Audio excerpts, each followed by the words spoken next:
Бейнебаянды бастамас бұрын айта кетейін. Каналға аз ғана адам жетпей тұр. Подписка басып кетсеңіздер, разы боламын. Бұл ешкімге айтылмаған сыр. Толық әңгімесін видеодан тыңдаңыз. 50-ге келген Айсұлу өмір бойы шыдай тұрсам бәрі өз орнына келеді деп өмір сүрді. Ол ешқашан еркекке сүйеніп көрмеді. Ешкімнің алақанына қолын толық сеніп ұстап көрмеді. Ал бүгін ол алғаш рет біреудің жанында түнемек.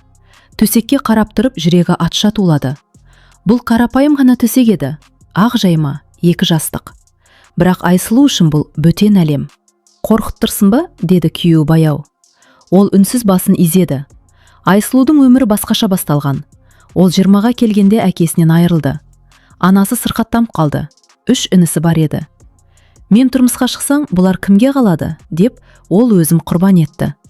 25-інде де айтты. Әлі ерте. 30-ында әлі уақыт емес. 40-қа келгенде енді кеш. Ал 50-ге жеткенде өмірдің өзі оны ұстап алып, сен де адамсың, сенің де бақытың бар деп алдымнан шықты. Күйеуі Бекжан. Ол да жастықта жолы болмаған, ажырасқан, жалғыз қалған адам еді. Екеуін таныстырған көрші апай. Алғашында Айсұлу, маған не керек ол, деп бас тартқан. Бірақ жалғыздық түндері ұзақ еді. Бекжан асықтырмады, сөзбен жараламады, қолын да бірден тигізбеді. Сол үшін Айсұлу келісім берді. Тойлары да қарапайым өтті. Ешкім үлкен үміт артпады. 2 кәрі бір-біріне серік болсын деген ниет қана. Ал бүгін олардың алғашқы түні. Айсұлу қолын қалай қоярын білмей отырды. Көзін төмен салды. Бекжан оның қолын жай ғана ұстап, егер дайын болмасаң, күтемін деді. Сол сәтте Айсұлудың көзіне жас келді. Білесің бе, деді ол дірілдеп. Бұны білгенде ерте тұрмысқа шығатын едім. Бекжан таң қалды. Нені, деді жай ғана.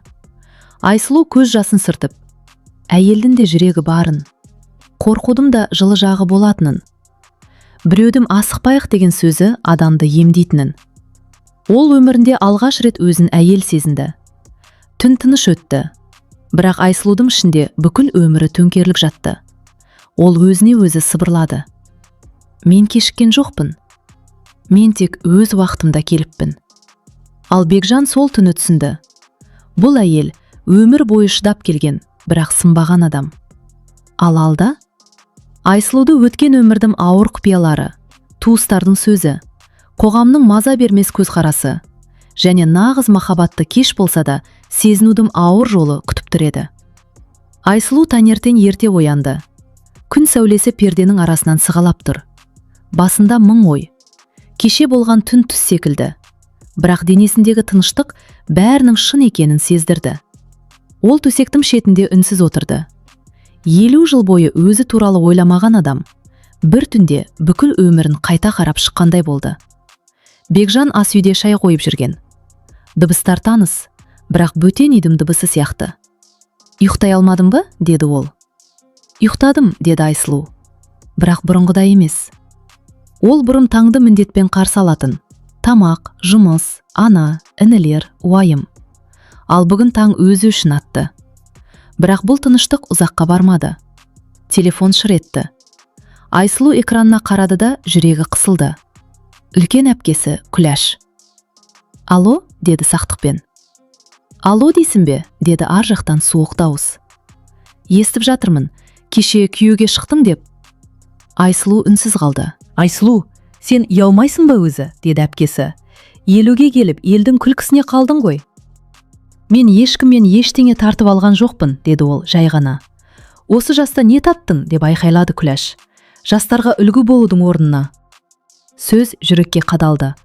Айсұлу телефонды жай ғана сөндірді. Бекжан бәрін естіп тұрды. Кешір, деді Айсұлу. Мен саған ауыртпалық алып келдім бе деп қорқам. Жоқ, деді Бекжан қаттырақ. Сен өз өміріңді алып келдің, ал оған ешкімнің құқы жоқ. Сол күні олар сатқа шықты. Ауыл шағын еді. Көзқарастар бірден сезілді. Біреу сыбырлады, біреу әдейі күліп өтті, біреу осы жаста деген сөзді айтпай-ақ көзбен жеткізді. Айсұлу бұрын мұндайға үйренген. Өзі үшін емес, басқалар үшін өмір сүрген адамға елдің сөзі таныс болатын. Бірақ бұл жолы ол үндемеді, себебі жанында біреу бар еді. Кешке қарай тағы бір қоңырау түсті. Бұл жолы інісі. Апа, деді ол күмәнмен, шынымен тұрмысқа шықтың ба? Иә.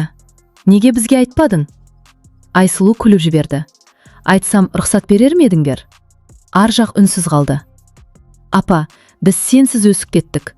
Бірақ сен өзің үшін өмір сүрмедің ғой, деді інісі ақыры. Бұл сөз жүрегін ауыртты, бірақ шын еді. Түнде Айсұлу терезе алдында ұзақ отырды. Мен бір нәрсені мойындауым керек, деді ол кенет. Айта бер. Мен ешқашан еркекке сеніп көрмегенмін. Біреу кетіп қалады деп қорықтым. Сондықтан өзім кетпедім. Өзімді жауып тастадым. Бекжан үнсіз тыңдады.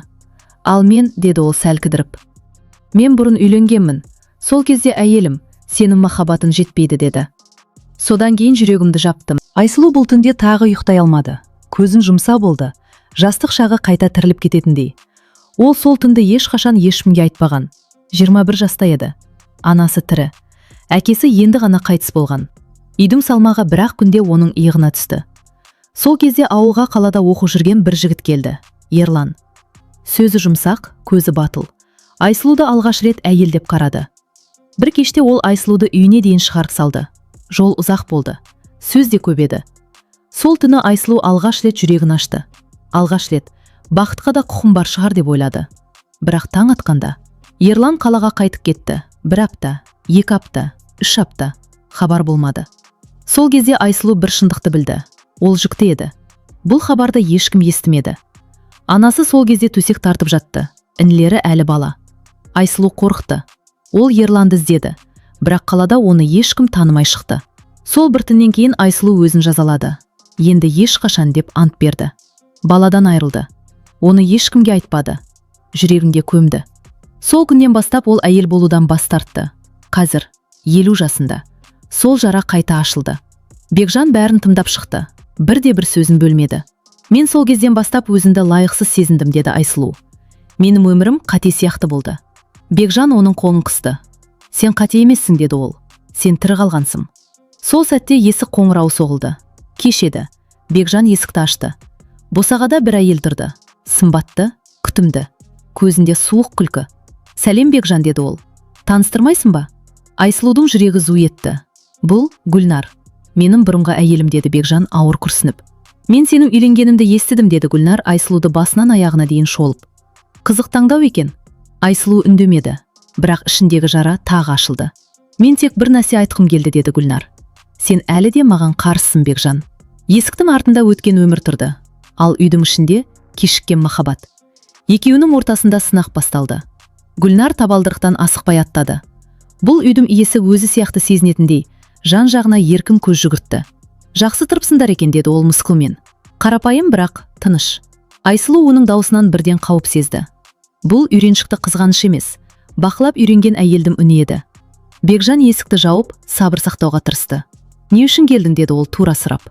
Гүлнар сөмкесінен қағаз алып шықты. Мен сені ұятқа қалдырғым келмейді, деді ол.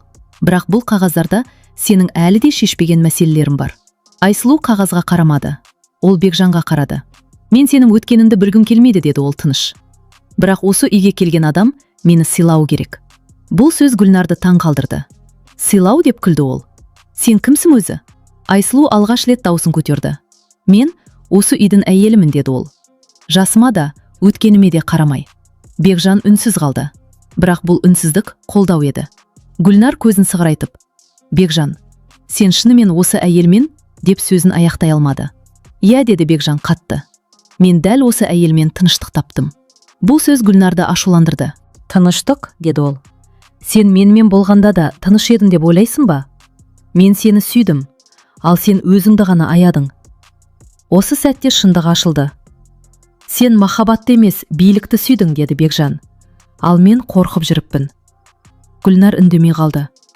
Ал сен, деді ол Айсұлуға қарап. Осы еркекті көтере аласың ба? Оның жарасын, әлсіздігін. Айсұлу бір сәт ойланды. Мен өмір бойы өзгенің жүгін көтердім, деді ол. Бірақ бұл жолы мен өзімді жоғалтпаймын. Бұл Айсұлудың ішкі жеңісі еді. Гүлнар есікке беттеді, бірақ кетер алдында бұрылып. Бір күні ол бәрібір өткеніне қайтып оралады, деді. Есік жабылды. Үйде ауыр тыныштық орнады. Мен сені осыған араластырдым, деді Бекжан. Кешір. Айсұлу оның қолын ұстады. Мен алғаш рет қашқым келмейді, деді ол. Бұл менің де өмірім. Сол түні олар көп сөйлесті. Жасырынған сөз қалмады. Айсұлу ішінен түсінді. Өткен кетпейді. Бірақ оған бағынбауға болады. Ал бұл тыныштық ұзаққа созылмайтынын екеуі де сезді. Себебі ертең Айсұлуды ауылдың үлкендері шақыртып жатқан еді. Айсұлу ауылдың ортасына қарай баяу жүріп келе жатты. Қасында Бекжан. Бірақ бұл жолы ол өзін жалғыз сезінді. Ауылдық клубтың алдында адамдар жиналып қалыпты. Әйелдер сыбырлайды. Еркектер үнсіз, бірақ көздерімен үкім шығарып тұр. Міне, өзі де келді. 50-ге келіп не іздеген? Ят қой. Бұл сөздер Айсұлудың құлағына емес, жүрегіне тиді. Клубтың ішінде ұзын үстел қойылған. Алдыңғы қатарда ауылдың үлкендері, ақсақалдар, абысын ажын. Айсұлу қызым, деді ең жас үлкені. Сені жамандыққа қимаймыз. Бірақ елдің де сөзі бар. Айсұлу орнынан тұрды. Қолдары дірілдеді. Бірақ дауысы шықты. Айтыңыздар, деді ол. Мен не істедім? Сен, деді бір әйел орнынан тұрып. Жас қыздар тұрмысқа шыға алмай жүргенде, сен осы жаста күйеуге тидім. Бұл ұят емес пе, деді екіншісі. Айсұлу бір сәт көзін жұмды. Мен 40 жыл бойы ешкімге кедергі болған жоқпын, деді ол. Біреудің орнын тартып алған жоқпын. Мен тек кешіккен өмірімді бастадым. Ал жастықта неге шықпадың, деді біреу күле. Әлде бірдеңе болды ма? Осы сұрақ найзадай қадалды. Бір сәт тыныштық орнады. Сол кезде күтпеген жерден Күләш әпкесі орнынан тұрды. Айтайын мен, деді ол. Бұл қыз кезінде абыройынан айырылған. Зал гу ете қалды. Айсұлуның көзі қарауытып кетті. Ол өзі кінәлі, деп жалғастырды Күләш. Сондықтан ешкімге шықпай, бізге масыл болып жүрді. Бұл ең ауыр өтірік еді. Ең ауыр сатқындық. Айсұлу тік тұрып қалды. Бұл өтірік, деді ол әрең. Сол сәтте Бекжан алға шықты. Жетер, деді ол қатты. Бұл әйел өмір бойы бәріне тірек болған адам. Ал сендер оның бір ғана бақытты таңдаған кешіре алмай отырсыңдар. Зал тына қалды. Егер біреуге жауап беру керек болса, деді Бекжан, алдымен маған жауап берсін. Айсұлу оның артына жасырылған жоқ. Керісінше бір қадам алға шықты. Иә, деді ол. Мен қателестім. Мен жыладым. Мен жалғыз қалдым. Бірақ мен адам болудан бас тартқан жоқпын. Көзінен жас ақты. Бірақ ол сыртпеді. Ал сендер мені соттауға құқылы емессіңдер. Үлкендер үнсіз қалды. Бұл үнсіздік жеңіліс еді. Сол күні Айсұлу ауылдан кету туралы ойлады. Ал түнде Бекжан бір шешім қабылдады. Ол Айсұлудың қолынан ұстап, біз бұл жерден кетеміз, деді. Басқалар үшін емес, өзіміз үшін. Көшетін күн жақындаған сайын Айсұлуның жүрегі ауырлай берді. Бұл ауылда оның жастығы қалды. Қайғысы да, еңбегі де, үнсіз төккен көз жасы да осы жерде еді. Үй жинап жүріп, ол ескі сандықты ашты. Ішінде анасының орамалы, әкесінің сағаты және сарғайған бір қағаз. Айсұлу қолы дірілдеп қағазды ашты. Бұл ауруханадан берілген ескі анықтама еді. Ұрық өздігінен түсті деген бір ғана сөйлем. Ол сол сәтті қайта есіне алды. Жалғыз, суық палата, ешкімнің қолы жоқ. Мен тірі қалдым, деп сыбырлады ол. Бірақ жүрегім сол жерде қалып қойды. Сол күні кешке есік қағылды. Бекжан жоқ еді. Айсұлу өзі ашты. Босағада тұрған адамды көргенде аяғы жерге жабысып қалғандай болды. Сәлем Айсұлу, деді ер адам. Бұл Ерлан еді. 29 жыл. 29 жыл өткен. Шашына ақ түскен, көзі шашаңқы. Сен, деді Айсұлуның дауысы шықпай. Мен сені көп іздедім, деді Ерлан. Бірақ кеш білдім. Айсұлу бірден түсінді. Ол бәрін білген. Айтпа, деді ол. Кеш. Бала, деді Ерлан дауысы дірілдеп. Бала бар еді ғой. Айсұлу көзін жұмды.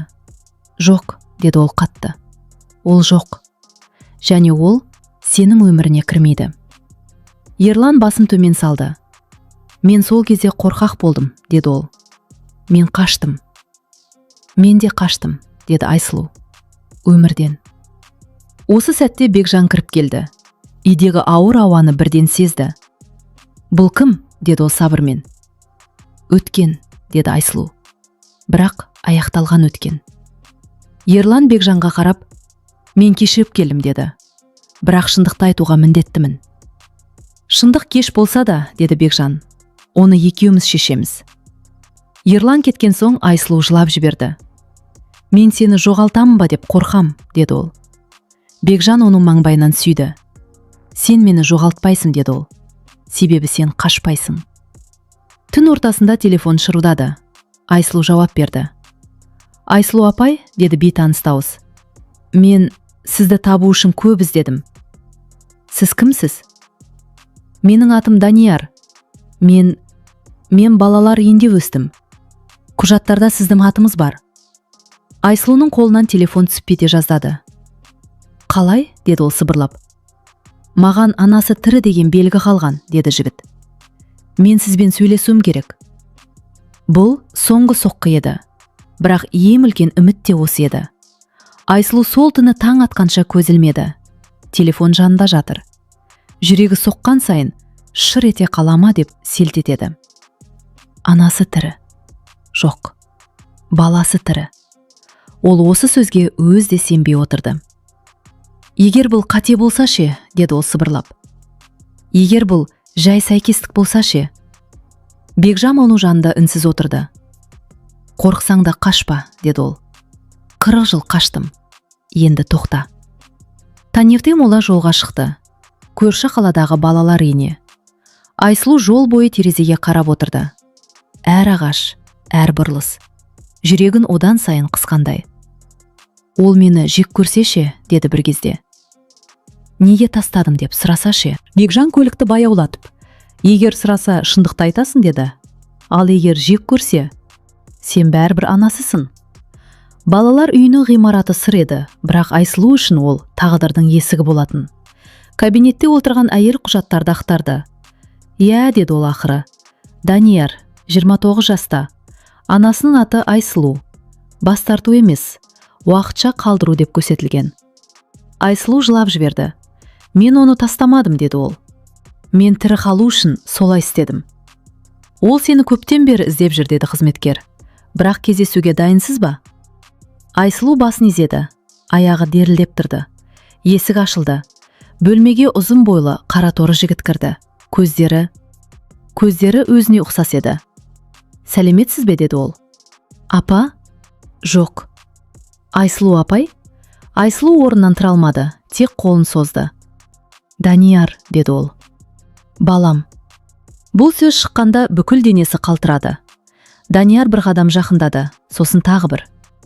Мен сізді жек көрмеймін, деді ол бірден. Мен жауап іздедім. Менің неге жалғыз өскенімді білгім келді. Айсұлу тізерлеп отырып қалды. Кешір, деді ол. Менің қолымнан басқа ештеңе келмеді. Данияр үнсіз қалды. Сосын ақырын ғана. Мен тірі қалғаныңызға қуаныштымын, деді. Бұл кешірмеді. Айқайсыз, көз жассыз. Бірақ ең ауыр әрі ең шынайы. Бекжан сыртта күтіп тұрды. Кіргенде Данияр оған қарап. Сіз анамның күйеусіз бе, деді. Иә, деді Бекжан. Егер қарсы болмасаң? Мен қарсы емеспін, деді Данияр. Анам жалғыз болмауы керек. Бұл сөз Бекжанның жүрегін босатты. Кешке Айсұлу баласымен бірге шай ішті. Қарапайым, тыныш. Мен сізден ештеңе талап етпеймін, деді Данияр. Тек кейде көріп тұрсам болды. Айсұлу жылап отырып күлді. Мен 40 жыл бойы ана болудан қорқыппын, деді ол. Ал сен мені бір күнде кешірдің. Бұл күн оның өміріндегі ең ауыр әрі ең жарық күн болды. Бірақ тағдыр соңғы сөзін әлі айтпаған еді. Ауылға оралғанда Айсұлу өзін бұрын соңды сезбегендей еркін сезді. Қарапайым көшелер, таныс үйлер. Бірақ көзқарастары өзгеше еді. Қоғамның сыңғыры, сыбырлары бұрынғыдай ауыр емес, тек қана әңгіме. Бекжан қолын оның қолына қысты. Біз бірге өтіп кеттік, деді ол. Енді тек өзіміз үшін өмір сүреміз. Айсұлу оған қарап күліп жіберді. Шынымен ме, деді ол. Менің өмірім, енді менікі ме? Я, деді Бекжан, сенің уақытың келді. Данияр да олардың қасында тұрды. Жас жігіттің жүзінде сүйіспеншілікпен түсіну. Апа, деді ол, мен сізді жақсы көремін. Бірақ сіздің бақытты болғаныңызды көру мен үшін маңызды. Айсұлу оны құшақтап алды. Сенің әрқашан жүрегіңде болатынын білемін, деді ол. Ал мен өзіме де, өз бақытымға да құқым бар екеніне көзім жетті. Көшеде адамдар әдеттегідей сыбырлады. 50-ге келіп тұрмысқа шыққан, деді біреу. Айқай, бірақ бақытты көрінеді, деді екіншісі. Айсұлу бұларға назар аудармады. Жүрегі жеңіл, бірақ әрбір көзқарас оны бұрынғы ауыртпалықтан ажыратқандай болды. Түнде үйде үші бірігіп шай ішті. Қарапайым, тыныш. Бірақ әрбір сәт алтынға тең. Бекжан Айсұлуды қарап, сенің өмірің керемет әңгіме болды, деді ол. Қиыншылықтар көп болды, бірақ бәрі бізді осы жерге алып келді. Айсұлу басын изеді. Мен кешігіп келдім, деді ол күліп, бірақ енді мен өз уақытымдамын. Данияр араласты. Енді бәрі дұрыс сияқты, деді. Сіздер менің отбасымсыздар. Айсұлу сыртқа қарап аспанға көз тастады. Жарық ай сәулесі бәрін ақшыл алтынға бояп тұр. Бір кездері қатты қорқып өмірден қашып жүрген әйел енді шын мәнінде тірі еді. Қолы Бекжанның қолында, жүрегі бала мен серіктісінің қолында. Өмірде кешігудің өзі сабақ, деп сыбырлады Айсұлу. Бірақ кеше емес, бүгін басталса бәрі дұрыс. Сол сәтте терезеден жеңіл жел өтті. Өткеннің көлеңкелері артта қалды. Болашақ таза, ашық, жылулыққа толы. Олар үші бірігіп, жаңа өмірге қадам басты. Қарапайым үй, қарапайым тағдыр, бірақ шын бақыт. 50 жастағы алғашқы махаббат, алғашқы бақыт кеш болса да келген еді. Және Айсұлу ішінен сыбырлады. Мен кешіккен жоқпын. Мен тек өз уақытымда келдім. Түн тыныштығы мен жаңа өмірдің бастамасы бірге үйлесті. Өмір бойы күткен тыныштық, махаббат және отбасы енді олардың болды.